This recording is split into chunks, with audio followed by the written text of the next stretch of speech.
നമസ്തേ, ജ്യോതിഷ കൗൺസിലിംഗ് ചാനലിലേക്ക് നിങ്ങൾക്ക് ഏവർക്കും സുസ്വാഗതം. 11/8/2025 തിങ്കളാഴ്ച ചതയ നക്ഷത്രമാണ്. 16 നാഴി 49 വിനാഴിയുണ്ട്. അതായത് 4 മണി ഉച്ച കഴിഞ്ഞ് 4 മണി 49 വരെയാണ് ചതയ നക്ഷത്രം ഉള്ളത്. അതിനുശേഷം പൂരിട്ടാതി നക്ഷത്രം തുടങ്ങുന്നു.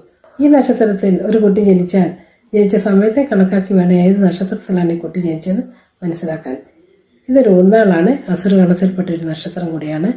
ചില വാഹന നിർമ്മാണം മറ്റ് നൂതന കർമ്മങ്ങൾക്ക് നല്ലതാണ്.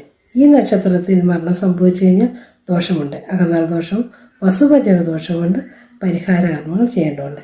മരിച്ച സമയത്തെ അടിസ്ഥാനപ്പെടുത്തി വേണം ഈ നക്ഷത്രത്തിൽ എത്രമാത്രം ദോഷം ഉണ്ടെന്ന് കണക്കാക്കാൻ. നമസ്തേ, ജ്യോതിഷ കൗൺസിലിംഗ് ചാനലിലേക്ക് നിങ്ങൾക്ക് ഏവർക്കും സുസ്വാഗതം. 11/8/2025 തിങ്കളാഴ്ച ചതയ നക്ഷത്രമാണ്. 16 നാഴി 49 വിനാഴിയുണ്ട്. അതായത് 4 മണി ഉച്ച കഴിഞ്ഞ് 4 മണി 49 വരെയാണ് ചതയ നക്ഷത്രം ഉള്ളത്. അതിനുശേഷം പൂരിട്ടാതി നക്ഷത്രം തുടങ്ങുന്നു.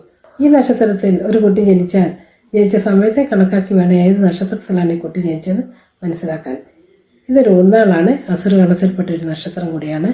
ചില വാഹന നിർമ്മാണം മറ്റ് നൂതന കർമ്മങ്ങൾക്ക് നല്ലതാണ്.